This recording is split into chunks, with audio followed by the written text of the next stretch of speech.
شہر خاموشاں سے اب مجھے وحشت نہیں ہوتی. جانتے ہو کیوں؟ کیونکہ یہاں میرے ماں باپ مدفن ہیں.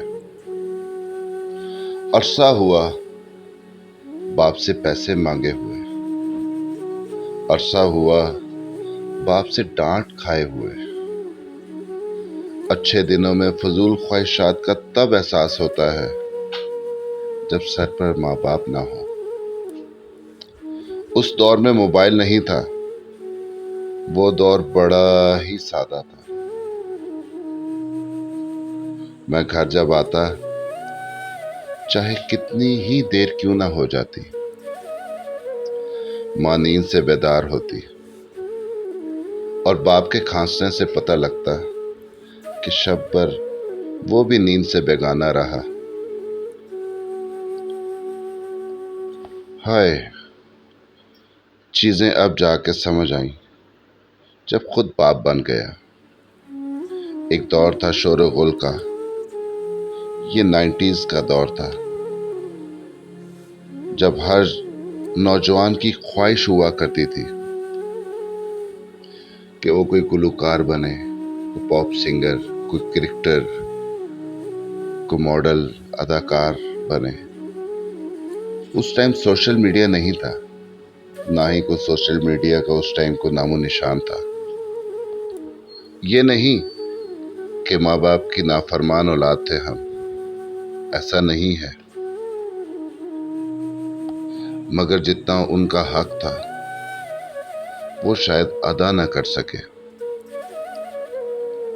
اب احساس ہوتا ہے کاش ماں باپ زندہ ہوتے. اس کی وجہ شاید یہ بھی ہے کہ جتنی دین سے رغبت اب ہے ہمیں، اس دور میں نہیں تھی.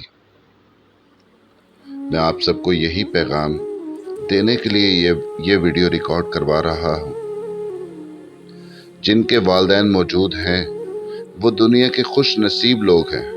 وہ ماں باپ کی خدمت کریں جس کا اجر و ثواب شمار میں نہیں آ سکتا.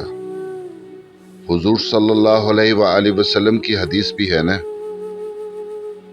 کہ جس نے اپنے ماں باپ کو پیار کی نظر سے دیکھا اسے حج کا ثواب ملے گا.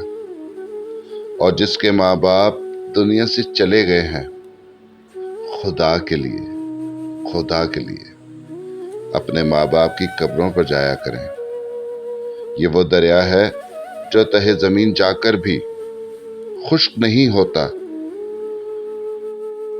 اولاد کے لیے ماں باپ کی محبت کی مثال کہیں نہیں ملتی. کہیں ملے بھی تو ایسے ہی لگتا ہے جیسے یہ مثال ابھی اپنی کاملیت کا سفر طے کر رہی ہے.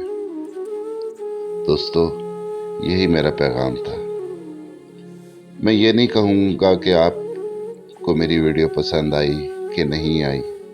بس آپ سے ایک ریکویسٹ ہے، اس ویڈیو کو اپنے دوستوں میں، اپنے ملنے والوں میں شیئر ضرور کیجیے گا. شاید کہ کسی کو میری بات سمجھ آ جائے میں کیا کہنا چاہتا ہوں. اللہ پاک آپ کا حامی و ناصر ہو. رمضان کا مہینہ ہے. اللہ پاک آپ سب کے معاملات میں آسانیاں پیدا کریں. میری دعا ہے کہ جس کا بھی کوئی بھی عزیز رشتہ دار، ماں باپ، بہن بھائی اور میرے بھی ماں باپ، ان سب کو اللہ پاک جنت الفردوس میں اعلیٰ مقام عطا فرمائے. میری دعا ہے کہ میرے دیکھنے والوں کو، میری ویڈیوز دیکھنے والوں کو، میرے چاہنے والوں کو اللہ پاک ہر طرح کی پریشانی سے محفوظ فرمائے، قرضوں سے نجات عطا فرمائے، تمام بیماریاں اللہ پاک دور فرمائے، مسلمانوں کی خیر فرمائے اللہ پاک، میرے ملک پاکستان کی اللہ پاک خیر فرمائے۔ اپنا خیال رکھیے گا، مجھے دعاؤں میں یاد رکھیے گا۔ اللہ حافظ۔